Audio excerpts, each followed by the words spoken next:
দাদাজি হাসি মুখে বলে তোমাকে এই ব্রেসলেটটা পরতেই হবে, কারণ তুমি এখন আমাদের পরিবারে একজন সদস্য। এই কথা বলে দাদাজি চুইকে ব্রেসলেট পরিয়ে দেন।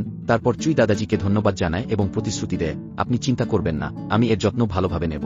দাদাজি তখন প্রশ্ন করে, যদি তোমার আরও কিছু দরকার হয় আমাকে বলো, আমি তোমাকে সবকিছু দেওয়ার জন্য প্রস্তুত আছি। চুই তখন বাসের ব্যাপারে বলতে শুরু করে। তখনই লুহান আনন্দিত হয়ে বলে, দাদাজি দেখুন, এই মেয়েটি তার আসল ইচ্ছা প্রকাশ করেছে। আসলে সে গহনা নিতে আগ্রহী নয়, সে এই সমস্ত প্রাচীন জিনিসের প্রতি আগ্রহী। দাদাজি বলে, সে শুধু বাসি তো চাইছে, তবে চুই যদি আমাদের পুরো পরিবারটির সম্পত্তি চায় তাও আমি তাকে দেব। তারপর দাদাজি তার কাজের লোকদের নির্দেশ দেন, যে সমস্ত বাস চুই চাইছে সেগুলো তাকে দিয়ে দেও। চুই সাফ জানিয়ে দেয়, আমি একদমই চাই না, আমি এসব বাস আমার জন্য নেব না। তারপর চুই কাজের লোকদেরকে বলে, এখানে 2টি বাস রাখো, আর একটি দাদাজির রুমে রাখতে হবে, এবং বাকিগুলো ফেলে দেও।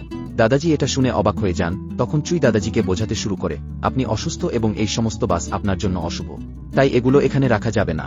দাদাজি বলে, ঠিক আছে, যেমন তুমি বলো তেমনই হবে। এরপর দাদাজি লুহানকে বলে, দেখো এই মেয়েটি কত ভালো, এ যেন একটি খাজানার মতো। কিন্তু লুহান বিশ্বাস করতে পারেন না। সে বলে, এটা নিশ্চয়ই কোনো চালাকি, আমি মনে করি সে এসব বাস নিয়ে গোপনে বিক্রি করতে চায়, অর্থের জন্য।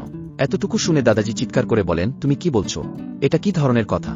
এবং ঠিক তখনই তার স্বাস্থ্যের অবস্থা খারাপ হতে শুরু করে এবং তার মুখ থেকে রক্ত বের হতে থাকে। এটা দেখে চুই তৎক্ষণাৎ তার কাছ থেকে একটি পিল বের করে দাদাজিকে দিতে থাকে। সম্পূর্ণ ড্রামার এক্সপ্লেইন দেখতে চ্যানেলের বায়োতে ইউটিউবের লিংক দেয়া আছে।